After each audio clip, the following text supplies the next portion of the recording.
আরবি মাসগুলোর মধ্যে যে কয়েকটা মাসের চর্চা আলোচনা খুব বেশি হয়ে থাকে, এগুলোর মধ্যে অন্যতম একটি মাস, সেটা হলো রবিউল আউয়াল মাস। এই মাসেই আমাদের নবী সরওয়ার কায়নাত, নবী দু জাহানের নবী, সৈয়দুল কাউনাইন, সৈয়দুল মুরসালিন, সৈয়দনা হাবিবানা মাওলানা মুহাম্মদ সাল্লাল্লাহু আলাইহি ওয়াসাল্লাম, তিনি এই জগতে শুভ আগমন করেছিলেন। আমাদের উপর আল্লাহ তাআলা যতগুলি নিয়ামত দিয়েছেন, আল্লাহর নিয়ামতের তো কোনো শেষ নাই, অগণিত অসংখ্য নিয়ামত। এই যে আল্লাহ অগণিত অসংখ্য নিয়ামত দিয়েছেন, এই নিয়ামত রাজিগুলোর মধ্যে অন্যতম একটি নিয়ামত, সেটা হলো আল্লাহ তাআলা আমাদেরকে শ্রেষ্ঠ নবী, বিশ্বনবী জনাবে মুহাম্মদুর রাসূলুল্লাহ সাল্লাল্লাহু আলাইহি সাল্লামকে দান করেছেন। আর এই কারণে শ্রেষ্ঠ নবী পাওয়ার কারণে আমাদের পরিচয় হয়ে গেছে শ্রেষ্ঠ নবীর শ্রেষ্ঠ উম্মত। সুবহানাল্লাহ, সুবহানাল্লাহ। অন্য যত নবী আলাইহিস সালাতু ওয়াস সালাম আছেন, ওনারা কেউ শ্রেষ্ঠ নবীর উপাধি পান নাই। অন্যান্য নবী রাসূলদের উম্মতেরা কেউ শ্রেষ্ঠ উম্মতের উপাধি পান নাই। কেবলমাত্র শুধুমাত্র একমাত্র আখিরি নবীর উম্মত আমরা যারা আছি, আমরা হলাম শ্রেষ্ঠ নবীর শ্রেষ্ঠ উম্মত। সুবহানাল্লাহ, সুবহানাল্লাহ। সম্মানিত মুসল্লিয়ান কিরাম, রাসূল করিম সাল্লাল্লাহু আলাইহি সাল্লামের এই মিলাদের মাসে আমরা মিলাদ নিয়ে, মিলাদুন নবী, সিরাতুন নবী নিয়ে কথা বলবো। রাসূল করিম সাল্লাল্লাহু আলাইহি সাল্লামের পবিত্র জীবনী নিয়ে আমরা কথা বলবো। আসলে আল্লাহর রাসূল সাল্লাল্লাহু আলাইহি সাল্লামের জীবন তো ছিল ৬৩ বছরের জীবন।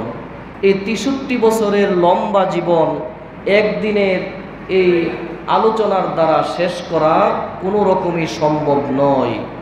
এজন্য আমরা ধারাবাহিকভাবে যতদিনই লাগুক আমরা সংক্ষিপ্ত আকারে চেষ্টা করব আল্লাহর রাসূল সাল্লাল্লাহু আলাইহি সাল্লামের জন্ম থেকে নিয়ে ওফাত পর্যন্ত পুরাটা জীবনী আমরা জানার জন্য, শোনার জন্য। আল্লাহ তাআলা যেন আমাদের সকলকে এ ব্যাপারে ধৈর্য শক্তি এবং ইচ্ছা শক্তি দান করেন। সকলেই পড়ি আল্লাহুম্মা আমিন। সম্মানিত মুসল্লিয়ান কিরাম, মিলাদুন নবীর আলোচনায়, সিরাতুন নবীর আলোচনায় প্রথমে যে আলোচনা করতে হয়, এই পর্যন্ত আল্লাহর নবী সাল্লাল্লাহু আলাইহি সাল্লামের সিরাত নিয়ে অনেক কিতাব লেখা হয়েছে। প্রত্যেকটা কিতাবই শুরুতে লেখকগণ, তাফসীরকারকগণ, মুফাসসিরগণ, কিতাবের রাইটার যারা, ওনারা লিখেছেন যে বাবু জিক্রি নাসাবিহি শরীফ, রাসূল করিম সাল্লাল্লাহু আলাইহি সাল্লামের বংশমর্যাদা। এই বংশমর্যাদার আলোচনা সবার প্রথমে এনেছেন। তারই ধারাবাহিকতায় আমরাও রাসূল করিম সাল্লাল্লাহু আলাইহি সাল্লামের জীবনী থেকে কথা শুনব। প্রথমে শুরু করব জিক্রি নাসাবিহি শরীফ, রাসূল করিম সাল্লাল্লাহু আলাইহি সাল্লামের বংশমর্যাদা দিয়ে আমরা আমাদের আলোচনা শুরু করতে যাচ্ছি। ওমা তৌফিকি ইল্লা বিল্লাহ, আলাইহি তাওয়াক্কালতু ওয়া ইলাইহি উনীব। সবাই পড়ি আল্লাহুম্মা আমিন। সম্মানিত মুসল্লিয়ান কিরাম, রাসূল করিম সাল্লাল্লাহু আলাইহি সাল্লাম আল্লাহর প্রেরিত এমন একজন মহামানব ছিলেন, যিনি সর্বদিক থেকে শ্রেষ্ঠত্বের অধিকারী। এই পৃথিবীতে অনেক নেতা আছে, অনেক মানুষ আছে যারা আলহামদুলিল্লাহ অনেক ভালো মানুষ, কিন্তু একথা নিশ্চিতভাবে বলা যাবে না যে তিনি সর্বদিক দিয়ে ভালো মানুষ। পৃথিবীতে সর্বদিক দিয়ে ভালো মানুষের গ্যারান্টি, সার্টিফিকেট পেয়েছিলেন একজনই, তিনি ছিলেন মুহাম্মদুর রাসূলুল্লাহ সাল্লাল্লাহু আলাইহি ওয়াসাল্লাম। উনি যেমন শ্রেষ্ঠ, ওনার সর্বদিক থেকেই উনি শ্রেষ্ঠত্বের অধিকারী ছিলেন। ওনার বংশটাও ছিল সর্বশ্রেষ্ঠ বংশ। আল্লাহ তাআলা পৃথিবীর সর্বশ্রেষ্ঠ বংশে মুহাম্মদ সাল্লাল্লাহু আলাইহি সাল্লামকে পাঠিয়েছেন। আল্লাহ রাসূল সাল্লাল্লাহু আলাইহি সাল্লাম জন্মগ্রহণ করেন আরবের মক্কার বিখ্যাত কুরাইশ বংশে তিনি জন্মগ্রহণ করেন। এই বংশের শ্রেষ্ঠত্ব আরবের অন্যান্য বংশের লোকেরাও স্বীকার করত। তারা বাধ্য ছিল আল্লাহর রাসূল সাল্লাল্লাহু আলাইহি সাল্লামের বংশ শ্রেষ্ঠ বংশ ওইটা স্বীকার করতে। রাসূল সাল্লাল্লাহু আলাইহি সাল্লামের চরম দুশ্মন যারা ছিল, সব সময় যারা বিরোধিতা করত, তারাও এই কথা অস্বীকার করতে পারে নাই যে কুরাইশ বংশ যে শ্রেষ্ঠ বংশ, এটা তারাও অস্বীকার করতে পারে নাই। সহিহ বুখারীর 7 নম্বর হাদিস। হযরত আবু সুফিয়ান রাদিয়াল্লাহু তাআলা আনহু তিনি তখনও ইসলাম গ্রহণ করেন নাই। ইসলাম গ্রহণ করার আগে সম্রাট হিরাক্লিয়াস রোমের সম্রাট ছিলেন। রোমের সম্রাট হিরাক্লিয়াসের প্রশ্নের জবাবে বলেছিলেন, তিনি প্রশ্ন করেছিলেন যে রাসূল সাল্লাল্লাহু আলাইহি ওয়াসাল্লামের বংশ সম্পর্কে কিছু বলুন। তখন আবু সুফিয়ান রাদিয়াল্লাহু তাআলা আনহু বলেছিলেন, হুয়া ফিনা জু নাসাবিন, আমাদের মধ্যে সবচাইতে সম্ভ্রান্ত বংশের লোক ছিলেন মুহাম্মদ সাল্লাল্লাহু আলাইহি সাল্লাম। দেখেন, তখনও কিন্তু আবু সুফিয়ান ইসলাম গ্রহণ করে নাই, তিনি ইসলাম গ্রহণ করে নাই, তখনও সাক্ষী দিচ্ছেন আমাদের মধ্যে শ্রেষ্ঠ বংশের অধিকারী ছিলেন মুহাম্মদুর রাসূলুল্লাহ সাল্লাল্লাহু আলাইহি সাল্লাম। তার এই জবাব শুনে রোম সম্রাট হিরাক্লিয়াস বলেছিলেন, কাযালিকার রাসূলু তুবআসু ফি নাসাবি কওমিনা। সম্রাট হিরাক্লিয়াস বলেছিলেন, প্রকৃতপক্ষে আল্লাহ যত রাসূলকে এই দুনিয়ায় পাঠাইয়াছেন, প্রত্যেকটা রাসূলকে তাদের কওমের মধ্যে, তাদের জাতির মধ্যে সর্বশ্রেষ্ঠ বংশ দান করেছিলেন। সুবহানাল্লাহ, সুবহানাল্লাহ। রাসূল করিম সাল্লাল্লাহু আলাইহি সাল্লামের বংশের শ্রেষ্ঠত্ব নিয়ে অনেক হাদিস আছে, কয়েকটি হাদিস আপনাদেরকে শোনানোর চেষ্টা করছি। সুনানে তিরমিজির 3532 নম্বর হাদিস। রাসূল করিম সাল্লাল্লাহু আলাইহি সাল্লাম বলেন, ইন্নাল্লাহা খালাকাল খালকা ফাজআলানি ফি খায়রিহিম ফিরকা। আল্লাহ তাআলা এই সৃষ্টি জগৎকে অনেকগুলি দলে বিভক্ত করেছেন। বিভক্ত করার পরে সবচাইতে উত্তম যেই দলটা, ওই দলের মধ্যে আমি নবীকে শামিল করেছেন। এরপরে বলতেছেন, ওই উত্তম দলগুলিকে আবার বিভিন্ন গোত্রে বিভক্ত করেছেন, গোত্রে গোত্রে বিভক্ত করেছেন। বিভক্ত করার পরে সবচাইতে উত্তম যেই গোত্র, ওই গোত্রে আল্লাহ আমাকে অন্তর্ভুক্ত করেছেন। এরপরে বলতেছেন, ওই উত্তম গোত্রগুলিকে আবার বিভিন্ন ঘরে ঘরে ভাগ করেছেন। ভাগ করার পরে সবচাইতে উত্তম গড়, সবচাইতে শ্রেষ্ঠ গড় যেটা, ওই গড়টা আমাকে দান করেছেন। আর সবচাইতে বড় শ্রেষ্ঠ বংশ যেটা, ওইটা আল্লাহ তাআলা আমাকে দান করেছেন। সুবহানাল্লাহ, সুবহানাল্লাহ। তিরমিজির হাদিস প্রমাণ করেছে। সম্মানিত মুসল্লিয়ানি কেরাম, নবীজি সাল্লাল্লাহু আলাইহি সাল্লাম ওনার বংশটা এমন ছিল যে ওনার বংশের উপরের দিকে যত ছিল আদম আলাইহিস সালাম পর্যন্ত, নবীজির পিতা আব্দুল্লাহ এভাবে করে আদম আলাইহিস সালাম পর্যন্ত, তিনি বলতেছেন আমার বংশের পূর্বপুরুষ কেউ কোনো প্রকারের পাপ কাজে লিপ্ত ছিল না, জেনা, ব্যভিচার, অশ্লীলতা, কোনো পাপ আমার বংশের উপরস্থ কাউকে ছুতেও পারেনি। সুবহানাল্লাহ, সুবহানাল্লাহ। দেখেন, আমাদের বংশের আমরা তো আসলে চিনি না, আমরা জানি কি আমার নাম, আমার বাবার নাম, আমার দাদার নাম, এতটুকুই বেশিরভাগ মানুষে জানে। দাদার বাবার নাম কি অনেকেই বলতে পারবেন না। দাদার দাদা বা দাদার দাদার বাবাকে, তার বাবাকে, তার দাদাকে কেউ বলতে পারবেন? এটা আমরা কেউ জানি না, সংরক্ষিত নাই। আমরা যেটা জানি না, আমরা নিশ্চিতভাবে বলতেও পারবো না যে আমার বংশধর কেউ পাপ ছুঁয়নি, আমার উপরে যারা ছিল কেউ পাপ করেনি, আমরা এটা গ্যারান্টি দিয়ে বলতে পারি না। এটা বলতে পারেন আল্লাহর রাসূল সাল্লাল্লাহু আলাইহি সাল্লাম, তিনি বলেছেন আমার বংশের উপরে আদম আলাইহিস সালাম পর্যন্ত যত আমার পূর্বপুরুষ চলে গিয়েছে, কেউ কোনোদিন কোনো প্রকারের অশ্লীলতার সাথে, পাপ কাজের সাথে যুক্ত ছিলেন না। আল্লাহর রাসূলের বংশ দ্বারা এখনও সংরক্ষিত আছে, একেবারে নবী সাল্লাল্লাহু আলাইহি সাল্লাম থেকে আদম আলাইহিস সালাতু ওয়াস সালাম পর্যন্ত বংশ দ্বারা হাদিসের পরতে পরতে বিভিন্ন জায়গায় সংরক্ষিত আছে। শুধু নবী কেন, আমরাও চিনি নবীজির বংশধর কারা কারা ছিলেন। যদিও নিজেরটা আমরা অনেকে দাদার পরে আর বলতে পারি না, কিন্তু নবীজিরটা বলা যায়, হাদিসের মধ্যে আছে। তো এজন্য আল্লাহর নবী গ্যারান্টি দিয়ে বলে গেছেন আমার পূর্বপুরুষ কাউকে কোনো প্রকারের অশ্লীলতা, পাপ স্পর্শ করতে পারে নাই। দলিল আল মুজামুল আওসাত 4728 নম্বর হাদিস। আল্লাহ রাসূল সাল্লাল্লাহু আলাইহি সাল্লাম বলেন, আদম আলাইহিস সালাম থেকে আমার বংশ পর্যন্ত, বংশ পরম্পরায় যতজন এসেছেন তাদের কারো মধ্যে কোনো ব্যভিচারের ছোঁয়া নেই। সবাই ছিলেন পবিত্র বিবাহ বন্ধনের মধ্যে আবদ্ধ। এ পবিত্র বন্ধন থেকে আমি মুহাম্মদ সাল্লাল্লাহু আলাইহি সাল্লাম জন্মগ্রহণ করেছি। আল্লাহর রাসূল বলেন, আমার বংশ সর্বশ্রেষ্ঠ বংশ, এর চাইতে শ্রেষ্ঠ কোনো বংশ না অতীতে ছিল, না এখন আছে, না ভবিষ্যতে হবে। আল্লাহর রাসূলের বংশ পৃথিবীর সর্বশ্রেষ্ঠ বংশ। সুবহানাল্লাহ, সুবহানাল্লাহ।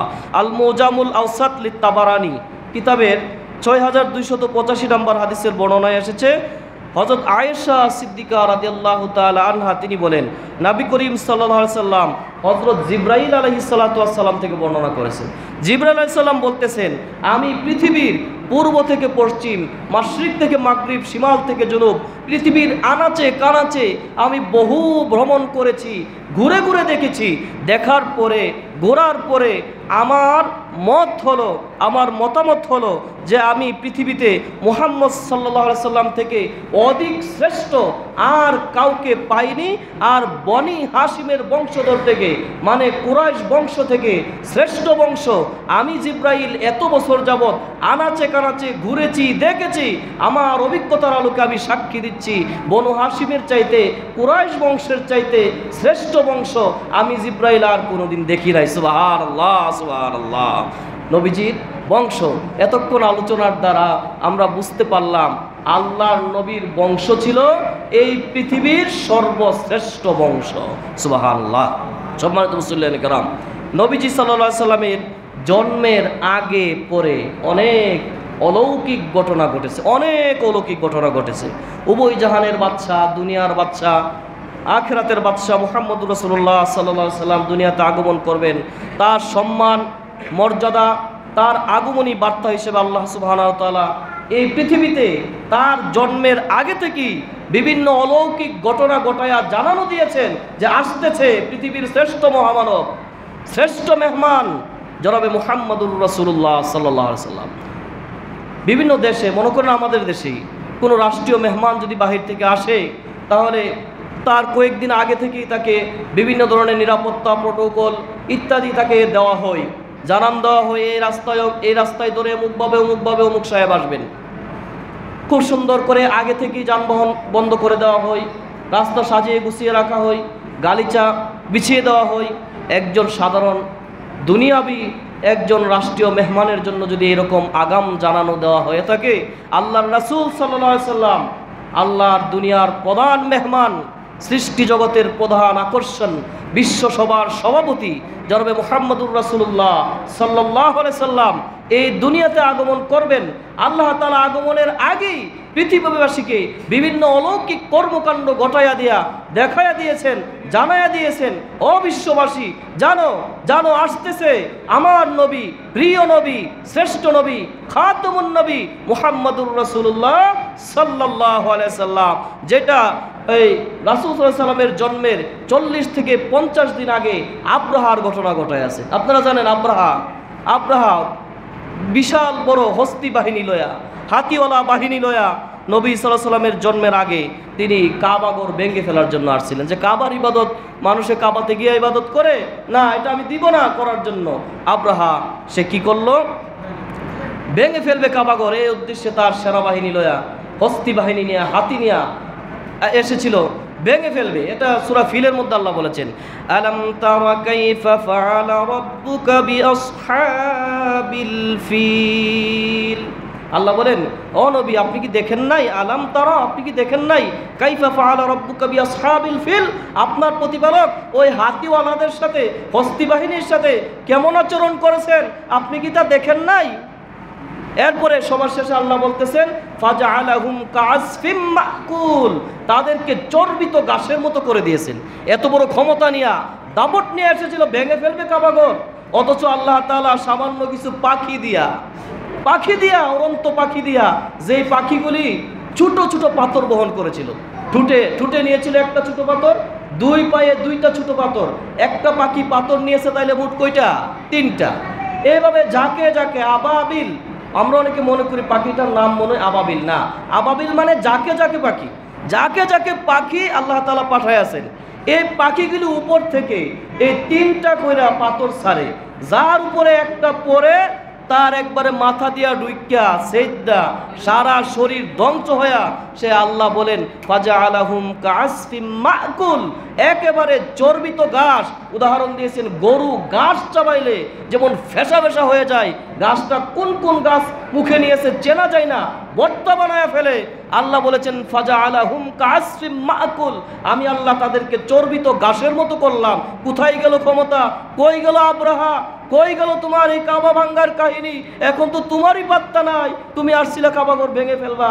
আল্লাহ বলেন ফাজআলাহুম কাআসফিম মাকুল, ঘাস চাবাইলে যেরকম হয়ে যায় এইরকম ঘাসের মতো তোমাদের অবস্থা হয়ে গেছে। তো ওই ঘটনা বলা আমার উদ্দেশ্য না।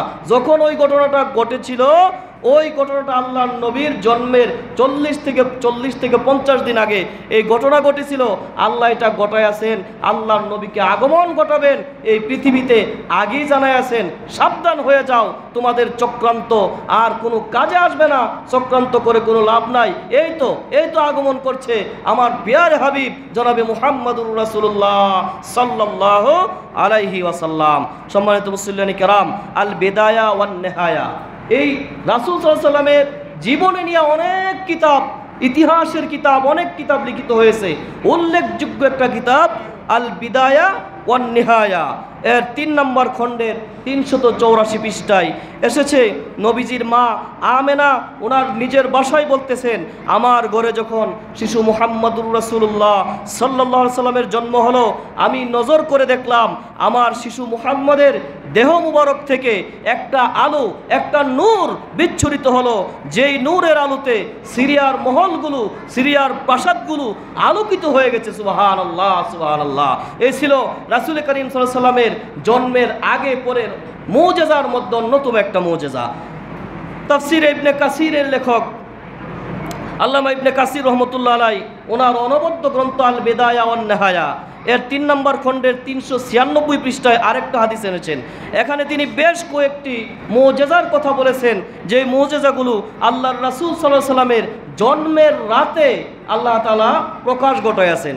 এই মুজিজাগুলোর মধ্যে অন্যতম মুজিজাগুলো হলো আল্লাহর রাসূল সাল্লাল্লাহু আলাইহি সাল্লাম যে রাত্রে জন্মগ্রহণ করেন, সেই রাত্রে কিসরার রাজপ্রাসাদ হঠাৎ করে প্রকম্পিত হয়ে ওঠে, আর ওই কিসরার রাজপ্রাসাদের 14টি গম্বুজ, মতান্তরে 14টি পিলার ভেঙ্গে তছনছ হয়ে গেছে। সুবহানাল্লাহ। ওই রাতে পারস্যের বিশাল অগ্নিকুণ্ড নিজে নিজে নিভে গেছে, যেখানে অগ্নি উপাসকরা আগুন জ্বালায়া উপাসনা করত, আগুনের পূজা করত। 1000 বছর পর্যন্ত এই আগুন কেউ নিভাইতে পারে নাই। 1000 বছরের ভিতরে এই আগুন কেউ নিভাতে পারে নাই। ওই আগুন আল্লাহর রাসূল সাল্লাল্লাহু আলাইহি সাল্লাম যেদিন জন্মগ্রহণ করবেন, যেই রাতে, ওই রাতে ওই আগুন নিজে নিজে নিভে গিয়েছিল। সুবহানাল্লাহ, সুবহানাল্লাহ। বুহাইরা পাত্রীর কূপ, যেটার নাম ছিল বুহাইরা সাওয়া, সাওয়া নামক একটা বিশাল জলাশয়, একটা কূপ যেটা আগে কখনো শুকায় নাই, ওই বুহাইরা পাত্রীর ওই কূপ আল্লাহর রাসূল সাল্লাল্লাহু আলাইহি সাল্লাম যেই রাতে জন্মগ্রহণ করেছেন, ওই রাতে শুকায়া একবারে তলা পর্যন্ত দেখা যায়। সুবহানাল্লাহ, সুবহানাল্লাহ। এই যে ঘটনাবলী, অলৌকিক ঘটনাবলী তাদের সাথে ঘটে গেছে, এগুলি এদিকে ইঙ্গিত করেছিল। তাফসীর কারকগণ বলেন, এইগুলির দ্বারা ইঙ্গিত হলো পৃথিবীতে তাওহীদ আর ইনসাফের আগমন ঘটতে শুরু করতেছে, আর অল্প সময় তাওহীদের আগমন ঘটবে। তোমাদের এই কুফুরি রাজত্ব, কুফুরি মতবাদ, তোমাদের মানব রচিত আইন, এগুলি আর বেশি দিন চলবে না। অচিরেই খুব তাড়াতাড়ি মানব রচিত আইন ধূলিসাৎ হয়ে ওহীর আইন দ্বারা, কোরআনের আইন দ্বারা, হাদিসের আইন দ্বারা, ইসলামের বিধান দ্বারা সব কিছু চলবে। তোমাদের কুফুরি মতবাদ আর চলবে না। এই অলৌকিক ঘটনাগুলির দ্বারা এই দিকেই আল্লাহ তাআলা ইঙ্গিত দিয়েছেন। সুবহানাল্লাহ, সুবহানাল্লাহ। আসেন এবার আল্লাহ রাসূল সাল্লাল্লাহু আলাইহি সাল্লামের মিলাদের আলোচনা। মিলাদ মানে জন্ম। মিলাদ মানে কি? জন্ম। আল্লাহ রাসূল সাল্লাল্লাহু আলাইহি সাল্লামের জন্ম। আসুন আল্লাহ রাসূল সাল্লাল্লাহু আলাইহি সাল্লামের জন্ম তারিখ, জন্মের তারিখ, সন, এগুলি সম্পর্কে আমরা জেনে নিই। রাসূল সাল্লাল্লাহু আলাইহি সাল্লামের জন্মের বছর এবং মাস মোটামুটি নিশ্চিতভাবে জানা যায়, কিন্তু তারিখ, কত তারিখে তিনি জন্মগ্রহণ করেছেন, এ ব্যাপারে অনেক মতভেদ রয়ে গেছে। আমরা নির্ভরযোগ্য ইতিহাস এবং সিরাতের গ্রন্থ থেকে বিষয়টা খোলাসা করার চেষ্টা করব ইনশাআল্লাহ। সম্মানিত মুসল্লিয়ানি কেরাম, একজন মানুষের জন্ম সম্পর্কে জানতে হলে মোটামুটি 4টি বিষয় জানা লাগে। 4টি বিষয়ের একটি হলো কোন বছর জন্মগ্রহণ করেছে, আরেকটা হলো কোন মাসে জন্মগ্রহণ করেছে, আরেকটা হলো কি বারে জন্মগ্রহণ করেছে, আরেকটা হলো কত তারিখে জন্মগ্রহণ করেছেন। এই চারটা মুখ্য বিষয় মানুষের জন্ম সম্পর্কে জানতে গেলে এই চারটা বিষয় আমরা খোলাসা করার চেষ্টা করছি। রাসূল করিম সাল্লাল্লাহু আলাইহি সাল্লামের জন্মের বছর রইসুল মুফাসসিরিন আব্দুল্লাহ ইবনে আব্বাস রাদিয়াল্লাহু তাআলা আনহু বলেন, আন ইবনে আব্বাস রাদিয়াল্লাহু তাআলা আনহু قال ওয়ালিদান নবী সাল্লাল্লাহু আলাইহি সাল্লাম আমুল ফিল। রাসূল করিম সাল্লাল্লাহু আলাইহি সাল্লাম আমুল ফিলে মানে হস্তির বছরে, হাতির বছরে জন্মগ্রহণ করেছেন। এখন আপনারা বলতে পারেন হস্তির বছর এটা আবার কি, হাতির বছর এটা আবার কি? যে একটু আগে বলছিলাম হস্তির বছর মানে ওই যেই বছরে আব্রাহা বাদশাহ হাতি নিয়া কাবাগর ভাঙার জন্য এসেছিল, ওই যে ওই হাতি লয়ে আসছিল ভাঙার জন্য, আক্রমণ করছিল, ওই বছরটার নাম ছিল হস্তির বছর। তখনও ক্যালেন্ডার আবিষ্কার হয় নাই, সাল গণনা করার জন্য, বছর বলার জন্য তখনও ক্যালেন্ডার নাই। এভাবেই মানুষ গণনা করত। কোন বছর? ওই হস্তির বছর। তো আল্লাহ রাসূল সাল্লাল্লাহু আলাইহি সাল্লাম যখন জন্মগ্রহণ করেন ওই বছরটা ছিল হস্তির বছর। আব্রাহা বাদশাহ যখন এই আক্রমণ করেছিল কাবাগর ভেঙে ফেলার জন্য, ঠিক ওই বছরে ওই ঘটনার 40 থেকে 50 দিন পরে আল্লাহ রাসূল সাল্লাল্লাহু আলাইহি সাল্লাম এই দুনিয়াতে আগমন করেছেন। আরেকটা দলিল নেন সুনানে তিরমিজি 3619 নম্বর হাদিস, হযরতে কাইস ইবনে মাখরামা রাদিয়াল্লাহু তাআলা আনহু থেকে বর্ণিত। তিনি বলেন, ওয়ালিদতু ওয়া আনা রাসূলুল্লাহ সাল্লাল্লাহু আলাইহি সাল্লাম আমাল ফিল। তিনি বলতেছেন আমি এবং আল্লাহর রাসূল সাল্লাল্লাহু আলাইহি সাল্লাম আমরা দুইজন আমুল ফিলে, ফিল মানে হাতির বছরে, হস্তির বছরে জন্মগ্রহণ করেছি। সুবহানাল্লাহ। তাইলে আমরা স্পষ্ট হয়ে গেলাম যে আল্লাহর রাসূল সাল্লাল্লাহু আলাইহি সাল্লামের জন্মের বছর ছিল ওই হাতির বছর। আব্রাহার বাদশা যখন কাবা ভাঙতে এসেছিল ওই বছর, ওই ঘটনার আগে নয়, ওই ঘটনার 40 বা 50 দিন পরে আল্লাহর রাসূল সাল্লাল্লাহু আলাইহি সাল্লাম দুনিয়াতে আগমন করেছেন। সম্মানিত মুসল্লিয়ানি কেরাম, আসুন নবীজি কোন মাসে জন্মগ্রহণ করেছেন এটা নিয়ে জানার চেষ্টা করি। আল্লাহ রাসূল সাল্লাল্লাহু আলাইহি সাল্লাম কোন মাসে জন্মগ্রহণ করেছেন এ ব্যাপারে সামান্য কিছু মতভেদ আছে। তবে অধিকাংশ উলামায়ে কেরামের মতে, ইসলামিক স্কলারগণদের মতে আল্লাহ রাসূল সাল্লাল্লাহু আলাইহি সাল্লাম রবিউল আউয়াল মাসে জন্মগ্রহণ করেছেন। যে রবিউল আউয়াল মাস আমাদের মধ্যে চলতেছে, এই রবিউল আউয়াল মাসে আল্লাহ রাসূল সাল্লাল্লাহু আলাইহি সাল্লাম জন্মগ্রহণ করেছেন। এটা প্রসিদ্ধ এবং বিশুদ্ধ মত। যদিও কেউ কেউ বলেছেন রমজান মাসে, কেউ কেউ বলেছেন মুহররম মাসে, কেউ এরকম মুষ্টিমেয় কয়েকজনের একটা বিতর্ক আছে। তবে সবচেয়ে বেশি প্রসিদ্ধ এবং বিশুদ্ধ যে অভিমত সেইটা হলো আল্লাহ রাসূল সাল্লাল্লাহু আলাইহি সাল্লাম রবিউল আউয়াল মাসে জন্মগ্রহণ করেছেন। আল বেদায়া ওয়ান নেহায়া 3 নম্বর খণ্ড 374 নম্বর পৃষ্ঠা তাফসির ইবনে কাসিরের লেখক ইমাম ইবনে কাসির রাহিমাহুল্লাহ বলেন, অধিকাংশ ঐতিহাসিক ও সিরাত রচয়িতার মতে আল্লাহর রাসূল সাল্লাল্লাহু আলাইহি সাল্লামের জন্ম হয়েছিল কানাফি শাহরি রবিউল আউয়াল, রবিউল আউয়াল মাসে। সুবহানাল্লাহ। তাহলে আমরা এটাও বুঝতে পারলাম আল্লাহ রাসূল সাল্লাম যে মাসে জন্মগ্রহণ করেছেন ওই মাসটার নাম ছিল রবিউল আউয়াল মাস। এবার আসেন বার এবং সময়, কি বারে জন্মগ্রহণ করেছেন, কোন সময় জন্মগ্রহণ করেছেন। আল্লাহ রাসূল সাল্লাল্লাহু আলাইহি সাল্লাম সোমবার দিন সুবহে সাদিকের সময় জন্মগ্রহণ করেছেন। সময়টা নিয়ে সামান্য একটু মতভেদ আছে, তবে বার নিয়ে সোমবারে জন্মগ্রহণ করেছেন এইটা নিয়ে পৃথিবীর কোনো ইমাম, কোনো উলামায়ে কেরাম কেউ মতভেদ করেন নাই। এটা আল্লাহ রাসূল সাল্লাল্লাহু আলাইহি সাল্লাম নিজেই ওনার পবিত্র জবানে বলে গেছেন। সহিহ মুসলিমের 1162 নম্বর হাদিস, 2640 নম্বর হাদিস, এখানে এসেছে রাসূল করিম সাল্লাল্লাহু আলাইহি সাল্লাম প্রতি সোমবারে রোজা রাখতেন। ওনাকে যখন জিজ্ঞাসা করা হলো, ইয়া রাসূলুল্লাহ সাল্লাল্লাহু আলাইহি সাল্লাম আপনি প্রতি সোমবারে রোজা রাখেন কেন, কারণ কি? আল্লাহ রাসূল সাল্লাল্লাহু আলাইহি সাল্লাম বলেছেন, জালিকা ইয়াউমুন উলিদতু ফিহি, আমি এই দিনে রোজা রাখি কারণ হলো আমি এই দিনে জন্মগ্রহণ করেছি। আরেকটা কারণ হলো ওয়া আউ উনজিলা আলাইয়া ফিহি, এই দিনে আমার প্রতি কোরআন নাজিল করা হয়েছে। এই দুইটা কারণে আমি এই দিনে রোজা রাখি। তাইলে এই দুইটা কারণের একটা কারণ আমি এই দিনে জন্মগ্রহণ করেছি, মানে সোমবারে জন্মগ্রহণ করেছি, এই জন্য রোজা রাখি। তাইলে বোঝা গেল আল্লাহর নবীর পবিত্র জবান দ্বারা প্রমাণ আমার নবী কিবারে জন্মগ্রহণ করেছেন, সোমবারে জন্মগ্রহণ করেছেন। আর এই সোমবারে জন্মগ্রহণ করেছেন এই দিনটা তিনি পালন করতেন রোজা রাখার মাধ্যমে। মনে রাখবেন ভালো করে, বছরে একবার পালন করতেন না, প্রতি সোমবারে আদায় করতেন। একটা মাসে কমপক্ষে 4টা সোমবার আসে, একটা মাসে কমপক্ষে 4টা সোমবার। সেই হিসাবে এক বছরে 4 12 48টা সোমবার আল্লাহ রাসূল সাল্লাল্লাহু আলাইহি ওয়াসাল্লাম কমপক্ষে বছরে 48 বার নিজের জন্মদিন পালন করেছেন। কোনো মানুষের মন গড়া বানানো কায়দায় নয়, তিনি জন্মদিন পালন করেছেন। উনি রোজা রেখে সারা বছরে কমপক্ষে 48 দিন রোজা রেখে তিনি জন্মদিন পালন করেছেন। সেটা হলো প্রতি সোমবারে রোজা রেখে নির্ধারিত একটা তারিখকে নির্ধারণ করে বছরে একদিন জন্মদিন পালন করার সিস্টেম আল্লাহর রাসূল আমাদেরকে দেখান নাই, সাহাবায়ে কেরাম দেখান নাই, খুলাফায়ে রাশিদিন দেখান নাই। নির্ভরযোগ্য ইমামদের কোনো ইমাম নির্ধারিত বছরে একদিনকে নির্দিষ্ট করে জন্মদিন পালন করা কেউ দেখান নাই। নবীজির হাদিস দ্বারা প্রমাণ, আল্লাহর নবী প্রতি মাসে কমপক্ষে 4 দিন, সেই হিসাবে বছরে কমপক্ষে 48 দিন প্রতি সোমবার রোজা রেখে আল্লাহর নবী তার বেলাদাত দিবস, জন্ম দিবস রোজা রাখার মাধ্যমে পালন করেছেন। সুবহানাল্লাহ। আমরাও যারা পারি প্রতি সোমবারে এই রোজা রাখার অভ্যাস করব, আল্লাহর রাসূলের মস্ত বড় একটা সুন্নত আদায় হয়ে যাবে। আল্লাহ তৌফিক দান করুক বলে আমিন। এবার আসেন তারিখ। রাসূল করিম সাল্লাল্লাহু আলাইহি ওয়াসাল্লাম রবিউল আউয়াল মাসে জন্ম হয়েছিলেন। মোটামুটি এটাই মানে সকলের মত, মোটামুটি 2-1 ছাড়া সোমবারে জন্মগ্রহণ করেছিলেন, সবাই একমত। হস্তির বছর জন্মগ্রহণ করেছিলেন, সবাই একমত। এবার আসেন তারিখ, কত তারিখে জন্মগ্রহণ করেছেন এইটা নিয়ে বিস্তর মতভেদ, এটা নিয়ে অনেক মতভেদ আছে। কয়েকটা মতভেদ আপনাদের সামনে তুলে ধরছি। ইবনে আব্দুল বার তার ইস্তিসাব গ্রন্থে, নবীজির এই জীবন চরিত নিয়ে লেখা গ্রন্থ, ওই গ্রন্থে লিখেছেন তিনি রবিউল আউয়াল মাসের 2 তারিখে জন্মগ্রহণ করেছেন।